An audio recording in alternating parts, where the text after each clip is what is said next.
Judges' comments, right? That's the best part. You can learn how to forget. Okay, now let's welcome just one. Okay, let's welcome her. Okay.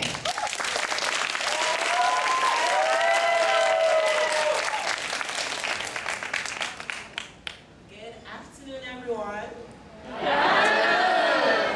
It's my great pleasure to be here to witness such wonderful performances. So again, give yourselves a round of applause. I must say I was really impressed with your creativity today and the expressions and your pronunciations. It was beautifully executed. So another round of applause. My encouragement to you is to, keep reading and keep listening as well, because English is a fun language. I know sometimes it may be hard, but that's how it is. But when you listen and you read and you have fun with it and you're creative, you will enjoy it even more. So that's my encouragement to you, to just keep building and you will find your love for English. Okay, thank you. Thank you. Our second judges and third judges also have some comments on your performance, because each comment is very worthy of your time, so you can improve. Let's welcome Johnny first, okay? Let's welcome Johnny. Well, I thought it would be easy at first, to distinguish between, which is best. But then after I'm down to the last group, I was confused. It's never easy to tell, but eventually we figured it out. And I have some suggestions for some of the groups. Just like what Steve just said, don't just read it. You need to say each word with emotions. Say it slow and express your feelings through the words. And that's how you get good grades. That's how you stand out. Or else you'll be just, saying the words. So I'm very impressed, actually, by a lot of groups that you really do have great pronunciations and teamwork. Okay? Give yourself another round of applause. Now let's welcome the third judge, Marisa. Let's give her a big hand, okay? It's a limited of time for you to prepare, so I think that you did a good job today, even though some of the groups failed to win anything. But I think that my big suggestion is like one professor from Taiwan Normal University once taught me that, actually he's a native speaker, English native speaker, but when he wanted to put on a speech or do a show, just like a talent show or just what he did, read the theater, usually he would stand in front of the mirror, looking at himself, practicing at least 30 times.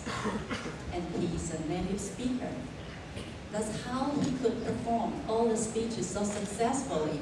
And actually, he reminds me a lot about how to, put on a good show. Speaking English in public is different from a daily conversation, right?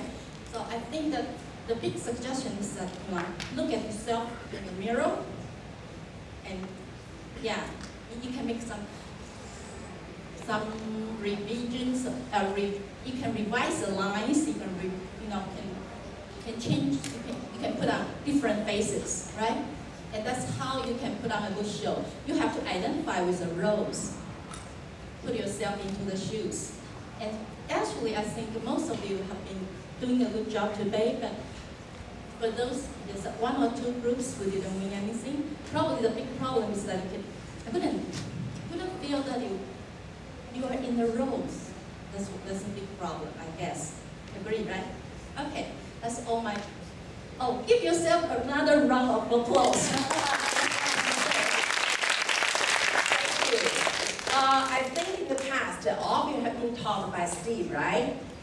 If you have been taught by Steve, raise your hand. All of you, good. So I'm sure that he's going to give you the final conclusion of his observation and his comments. Okay, let's welcome Steve. This moment for a class, everybody have a chance to listen to. Oh, good. Okay. As I went with some of the other judges, you guys were pretty good. The fun thing with English is what you got to learn. I've told you some of this. You got to learn how to play with words. That's the cool thing about English. Is you can stretch words, shorten words, bring them up, bring them down, say them fast, say them slow. You put all these things together. That's what makes it up.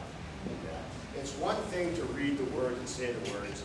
It's another thing to believe what you say and have it come out the way it should come out. And that's what makes people good. That's what it does. That's why these people, you see people on TV and in the movies, that's why they're there and we're not, because they're really good and we're not. But we can still get good. We can still get good. Learn how to play with words. Use the words.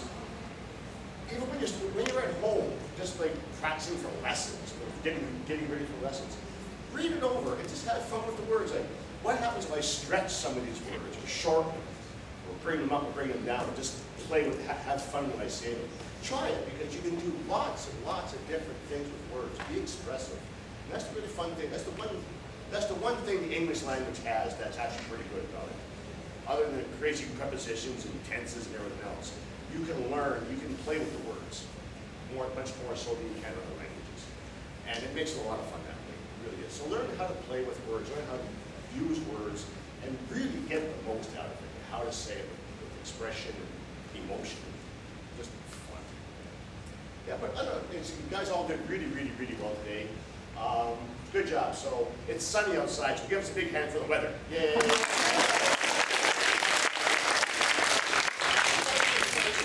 So don't forget our two hostess comes to front. Two hostess.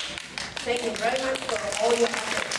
Let's spend the day tonight to be sure that we design over the whole program for you, okay? Thank you very much, okay? I'd like to ask you, during these 3 days, okay, what have you learned?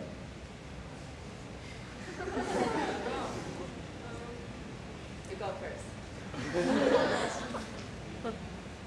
I think it's not that easy to speak in front of so many people, so we must learn to calm ourselves down and be sure to speak slowly and make sure to smile.